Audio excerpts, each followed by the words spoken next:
बिहार अपना भविष्य खो रहा है। हर दिन एक नया युवा अपने सपनों को एक बैग में भरकर इस राज्य से विदा ले रहा है। ये कोई अचानक आई आपदा नहीं, ये एक धीरे धीरे फैलता जहर है। एक ऐसा संकट जिसे लोग देख तो रहे हैं पर समझ नहीं रहे।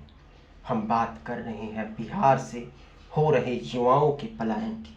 एक ऐसी त्रासदी जो बहुत गहरी है और बहुत खामोश भी। आज हम इस वीडियो में जानेंगे युवाओं के पलायन के पीछे छिपे कारण, उसका समाज और अर्थव्यवस्था पर असर और क्या इससे निकलने का कोई रास्ता है। आपने देखा होगा ट्रेनों में भीड़ लगी रहती है, खास करके दिल्ली, मुंबई, पंजाब जाने वाली ट्रेनों में। हर स्टेशन पर एक ही नज़ारा होता है, हाथ में झोला, आंखों में उम्मीद और दिल में एक दर्द। ये सब हमारे ही भाई हैं, हमारे गांव के लड़के, हमारे राज्य की पूंजी। तो सवाल उठता है, ये सब बिहार क्यों छोड़ रहे हैं? क्या हर साल लाखों युवा इस राज्य को हमेशा के लिए अलविदा कह रहे हैं? और सबसे बड़ा सवाल, क्या हम सब चुप हैं? क्यों ये संकट एक मौन त्रासदी बन गया है? बिहार क्यों नहीं रोक पा रहा है अपने युवाओं को?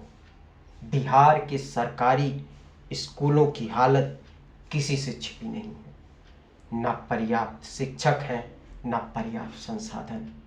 कॉलेज में फैकल्टी की भारी कमी है। उच्च शिक्षा के लिए बच्चों को बाहर जाना ही पड़ता है। प्रतियोगी परीक्षा या तो रद्द हो जाती हैं या पेपर लीक हो जाते हैं। युवा महसूस करता है यहाँ मेहनत करने का कोई मतलब नहीं है। बिहार में नौकरी के अवसर ना के बराबर हैं, ना उद्योग है, ना कॉरपोरेट सेक्टर। कृषि ही एकमात्र सहारा है, लेकिन वो भी अब टिकाऊ नहीं रही। बेरोजगारी दर लगातार ऊंचाई बनी हुई है। खेती से गुजारा मुश्किल हो गया है। जलवायु परिवर्तन, बाढ़, सूखा, सब ने खेती चौपट कर दी है। ऐसे में लोग मजबूरी में गांव छोड़ रहे हैं, पहले शहरों की ओर, फिर दूसरे राज्यों की ओर। अब सवाल ये है, ये युवा आखिर जा कहाँ रहे हैं? दिल्ली, मुंबई, सूरत, बेंगलुरु, हैदराबाद। कहीं फैक्ट्री में काम करते हैं, कहीं होटल में, कहीं टेक स्टार्टअप में, कहीं कंस्ट्रक्शन साइट पर। क्या मिल रहा है उन्हें? वहाँ बेहतर वेतन मिल रहा है क्या? ज़्यादा सम्मान, सीखने के लिए अवसर और सबसे बड़ी बात, एक उम्मीद। पलायन का असर सिर्फ आर्थिक नहीं होता। गांव में बूढ़े लोग बचे हैं, नौजवान या तो बाहर हैं या जाने की तैयारी में हैं, गांव के बाजार खाली हैं, स्थानीय व्यापार ठप है, टैक्स बेस घटता जा रहा है। लोग खर्च ही नहीं कर रहे हैं क्योंकि लोग हैं ही नहीं।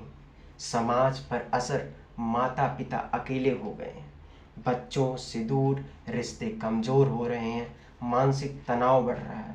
गांव की आत्मा जैसे धीरे धीरे मर रही है। अब सवाल ये है, क्या इस अंधेरे में कोई रोशनी है? क्या पलायन को रोका जा सकता है? नीतिगत समाधान, स्किल डेवलपमेंट सेंटर खोलने होंगे, आईटी सेक्टर, एमएसएमई सेक्टर में निवेश लाना होगा, कृषि को फिर से टिकाऊ बनाना होगा, ग्रामीण क्षेत्रों में इंटरनेट और तकनीकी पहुंचानी होगी, शिक्षा और स्वास्थ्य पर युद्ध स्तर पर काम करना होगा। बदलाव संभव है, बस दिशा देनी होगी। जहां अवसर मिलेंगे वहां युवा लौटेगा और बिहार को फिर से जवान किया जा सकता है। आज आपसे एक सवाल है, क्या बिहार हमेशा के लिए सिर्फ एक सप्लाई सेंटर बनकर रह जाएगा, या हम इसे एक ऐसा राज्य बना सकते हैं जहां लोग जाएं नहीं बल्कि लौट कर आएं? अगर आप इस संकट को समझते हैं तो इसे दूर से भी साझा करें, वीडियो को शेयर करें, कमेंट करें और इस बहस में शामिल हो, क्योंकि यह सिर्फ एक वीडियो नहीं, बिहार के भविष्य की लड़ाई है। बिहार का भविष्य आपके हाथों में है। नमस्कार।